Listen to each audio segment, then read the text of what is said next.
Dan Delmar in for Elias for today and tomorrow. Tensions rising, of course, in the Middle East following the U.S. airstrikes on Iranian nuclear sites over the winter. Prime Minister Carney calling for calm and a return to negotiations, warning that Iran must never obtain nuclear weapons and stressing the need for regional stability.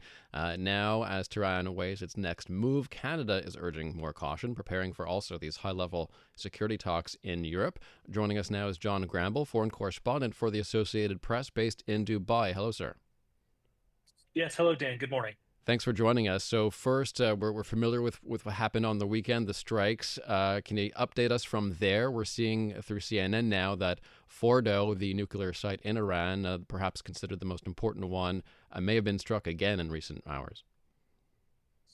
That's correct. We've heard from the Israeli military. They say they've conducted strikes again on Fordo. That's that underground facility where Iran had centrifuges they were using to enrich uranium. Now, the Israelis don't have those sophisticated bunker busting bombs that the Americans used on the strikes overnight on Sunday. But what they did was use their regular munitions to basically destroy road links around the site. Fordo is a pretty rural area, sort of in the central part of Iran. And basically, the Israelis are trying to just follow up from these American strikes to make it much more difficult for the Iranians to go back there to potentially recover or do any work at the site. That being said, it does appear that the Iranians, ahead of Sunday's strike, did go into the facility, may have taken out uranium, may have taken out centrifuges, and as well packed some of those tunnels at the facility with dirt to try to lessen the blow of these strikes. But we have heard from the head of the UN's nuclear watchdog, the International Atomic Energy Agency, and he said today that he believed there was significant damage done by this American strike.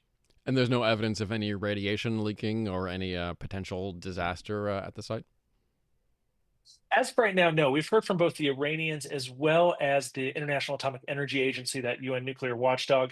They say that there's been no harmful release of radiation into the environment. Now, that being said, the strikes at Natanz, which is another facility that has above ground and below ground uranium enrichment with centrifuges, there has been some concern that inside of the site itself there may be radiological contamination. But experts both in Iran and abroad say that there's been no danger to the surrounding areas so far, and they're monitoring it 24 hours a day. We sometimes here in talk radio we deal with these subjects and things get heated, but just as a basis of fact, can you remind us what the Atomic Energy Agency said, warned about Iran's nuclear program in the days leading up to Israel's strike? That's right. So the IAEA Board of Governors held a censure vote. And just so that your listeners understand, the IAEA is a UN agency, but it's overseen by a Board of Governors of some 30 countries. That includes the United States and others.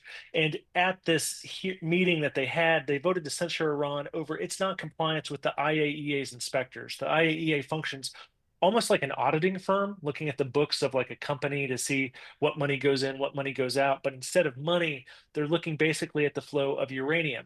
How much is on hand? Is it natural uranium? Has it been enriched? And if it has been enriched, to what level? Now, Iran had been enriching uranium up to about 60% purity. That's a short technical step away from weapons grade levels at 90. And the IAEA has repeatedly said that Iran was the only country in the world to be enriching at that level and not be a nuclear armed state. So obviously that had raised concerns. Iran has always insisted that its program was peaceful. However, Western intelligence agencies, the IAEA, and experts believe that Iran had an organized military nuclear program up until about 2003. But to stress, the Israeli strikes came during all this diplomacy that we've seen, both at the IAEA and the United States had been engaged in direct diplomacy with Iran.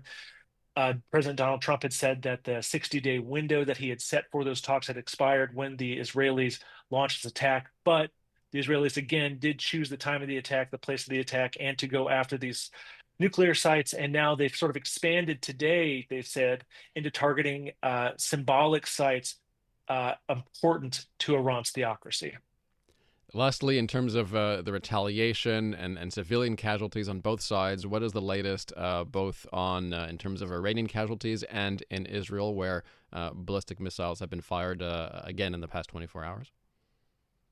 So it's difficult to know exactly what's going on in Iran. The Iranians have offered pretty irregular updates on the casualty figures. They've also only ever talked about civilian casualties when we know that there have been both soldiers as well as members of its paramilitary Revolutionary Guard killed.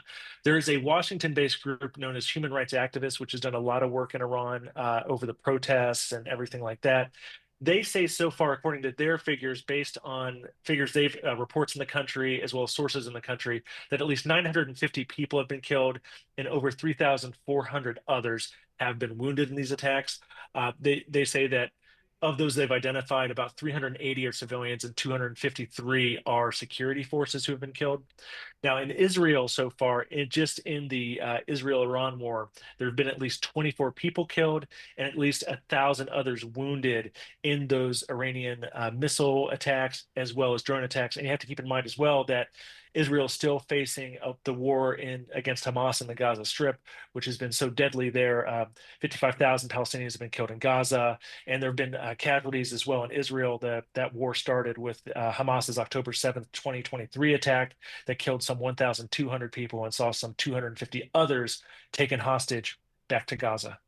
Lastly, Jon Gambrell, is it are the majority of ballistic missiles now entering Israeli airspace being knocked down by their defense capabilities? It's hard to know for sure. The Israelis do have the Iron Dome system, which is able to intercept some ballistic missiles. They also have another system that targets missiles that are coming in, like outside of in space, basically, that are coming back down to Earth. That being said, some missiles have gotten through. We have seen damage, and we've also seen some of those interceptors crash into neighborhoods as well. The Israelis say the interceptors have about a 90% accuracy rate.